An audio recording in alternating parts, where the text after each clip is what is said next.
大家好，我是美食多 YouTube 黄金3小时。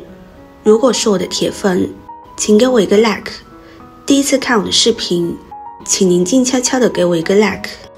说到息肉和结节，其实我们都不陌生。息肉不仅老年人易长，现在息肉发病率年轻化，胆囊息肉高发人群年轻人居多，40岁、50岁的人群最易高发，而且割了还像长个韭菜一样。有的人做了13次的手术，还有的肠道长100多个。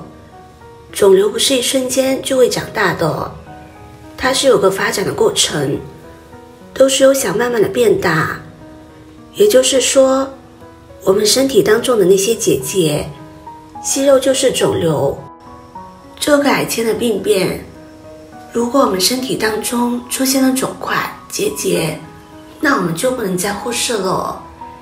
今天在这里给大家分享一个让你不长息肉、远离癌变风险的食疗方，经常喝可以有效的消除息肉和肿块，而且还能健脾祛湿、降血压、降血脂。首先我们准备干山楂20克。中医认为脾为后天之本，脾主运化。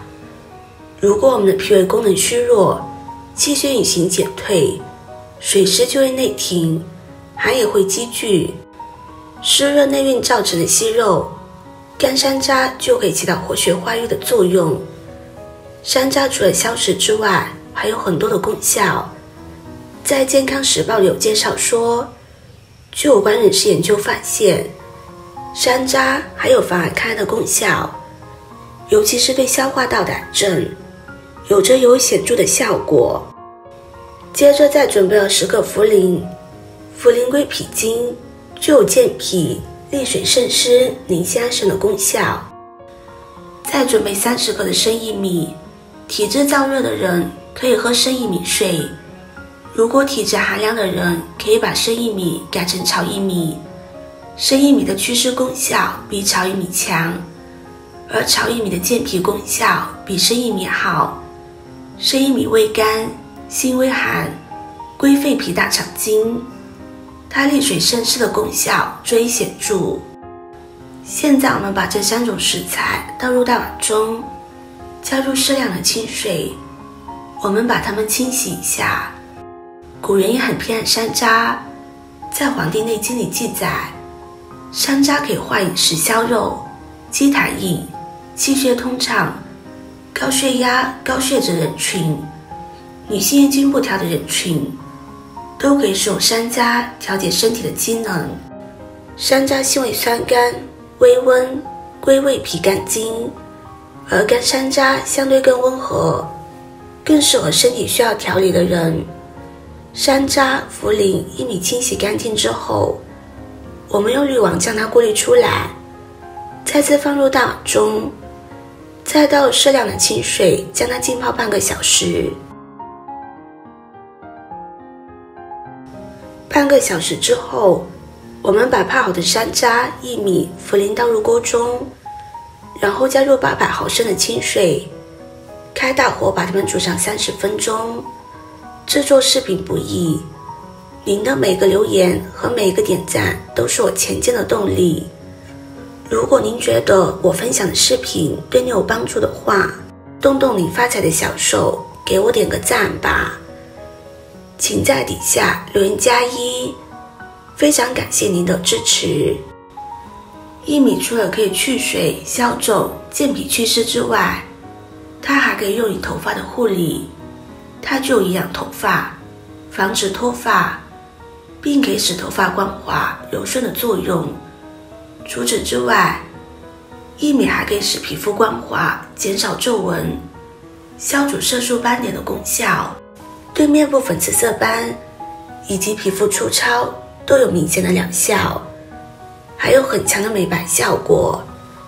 30分钟之后，我们的茶就做好了，现在就可以直接喝汤了。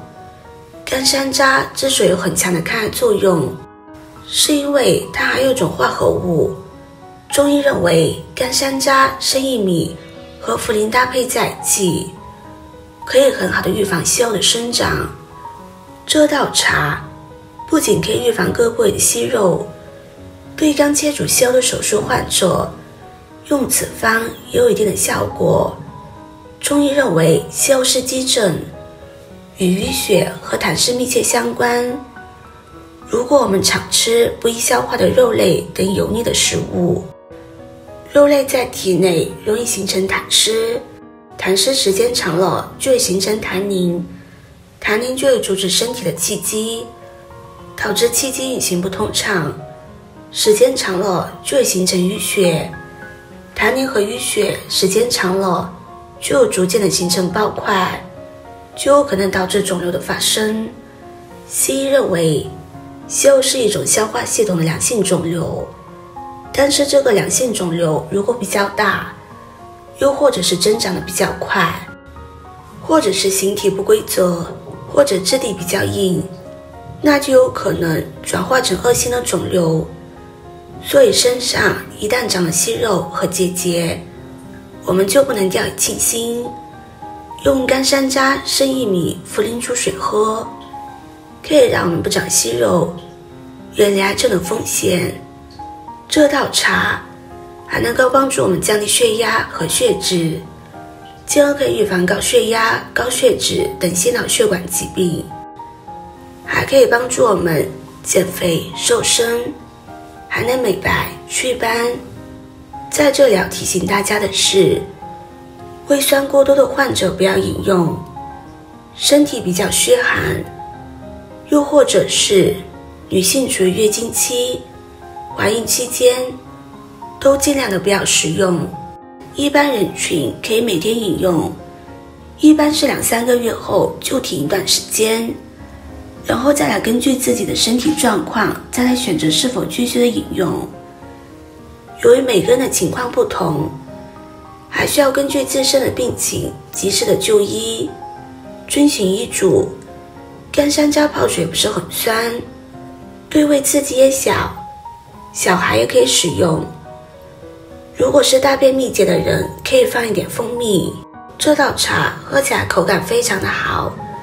如果你也存在息肉和结节的问题，那么可以试试这道茶，可以带给你不一样的效果。喜欢的朋友就收藏起来试试吧。今天的分享就到这里了，视频看到这里了，麻烦各位哥哥姐姐动动小手给我点个赞吧。点击我的头像可以看到更多的养生视频，我们下个视频见啦。